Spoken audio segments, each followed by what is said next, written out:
অনেক এলাকায় দেখা যায় কোরবানির পশুর সাথে বিভিন্ন জিনিস ফ্রি দেওয়া হয়, ঘোষণা করা হয় যে অমুক গরুর সাথে মোবাইল ফ্রি, অমুক গরুর সাথে এটা এটা সেটা ফ্রি ঘোষণা দেওয়া হয়। এই পশুর সাথে যে জিনিসগুলো ফ্রি দেওয়া হয়, এই জিনিসগুলোর বিধান কি? এই জিনিসগুলোর বিধান হচ্ছে এই জিনিসগুলো সদকা করে দেওয়া বা এগুলো দান করে দেওয়া এটা জরুরি নয়, বরং যিনি পশু ক্রয় করেছেন তিনি চাইলে জিনিসগুলো রেখে দিতে পারবেন এবং চাইলে সেটা তিনি সদকাও করে দিতে পারবেন। উভয়টাই তার জন্য সুযোগ আছে। কোরবানি করার সময় অনেক সময় যিনি কোরবানি করবেন, পশুটা জবাই করছেন, তিনি জবাই করার পরে কসাই বা অন্য কোনো মানুষ জবাইয়ের মধ্যে শরিক হয়, তারা পরবর্তীতে বাকিটুকু জবাই করে। প্রয়োজন না থাকলেও তারা এটাকে ছুরি চালানোর চেষ্টা করে। এক্ষেত্রে একটা বিষয় গুরুত্বপূর্ণ, সেটি হচ্ছে জবাইয়ের মধ্যে আগে এবং পরে যত মানুষ শরিক হবে সকলকে বিসমিল্লাহ বলতে হবে। কোনো একজন শরিক যদি বিসমিল্লাহ আল্লাহু আকবার না বলে যারা জবাইয়ের মধ্যে শরিক হয়েছে, তাহলে এই জবাই এই পশু হালাল হবে না। সুতরাং যিনি আগে জবাই করছেন আর যিনি পরে ছুরি চালাচ্ছেন সকলকে বিসমিল্লাহ পড়তে হবে, কসাইকেও পরবর্তীতে বিসমিল্লাহ পড়তে হবে।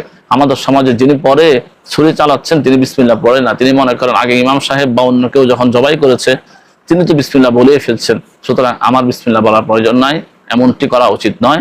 যদি এমনটি করা হয় তাহলে পশু হালাল হবে না। কোরবানির চামড়া অনেক সময় দেখা যায় ব্যবসায়ীদের পীড়াপিড়ির কারণে কোরবানির করার আগেই চামড়া বিক্রি হয়ে যায়। মানুষ, ব্যবসায়ীরা টাকা দিয়ে যায়, পশুর মালিক টাকা নিয়ে নেয়, অথবা পশু জবাইয়ের পর পশুর চামড়া ছিলার আগেই চামড়া বিক্রি করে দেন। অনেক এলাকাতে এমনটা দেখা যায়। বিষয়টি সম্পূর্ণ গ্রুপে নাজায়েজ। পশু জবাইয়ের আগে অথবা পশু জবাই করার পর চামড়া সম্পূর্ণ ছিলার পূর্বে চামড়া বিক্রি করা জায়েজ নয়। যৌথ পরিবারে অনেক মানুষকে দেখা যায়, পরিবারের যিনি কর্তা ব্যক্তি শুধু তার নামে কোরবানি হয়, তিনিই কোরবানি দেন, অন্যান্যরা কোরবানি দেন না। অথচ পরিবারের অন্যান্য সদস্যদের মধ্যে অনেকে আছেন যারা নেশাব পরিমাণ সম্পদের মালিক। এটি একটি ভুল। বরং প্রত্যেক মানুষকেই, প্রত্যেক প্রাপ্তবয়স্ক নারী পুরুষকেই নেশাব পরিমাণ সম্পদের মালিক হলে তাকে কোরবানি দিতে হবে। একটা পরিবারের মধ্যে যদি একাধিক ব্যক্তি নেশাব পরিমাণ সম্পদের মালিক থাকে তাহলে একাধিক ব্যক্তির উপরে কোরবানি ওয়াজিব, একাধিক ব্যক্তিকে কোরবানি দিতে হবে। পুরো পরিবারের পক্ষ থেকে কর্তা ব্যক্তি কেউ একজন দিয়ে দিলে বাকিদের কোরবানি আদায় হবে না। মৃত মানুষের পক্ষ থেকে কোরবানি করা জায়েজ আছে।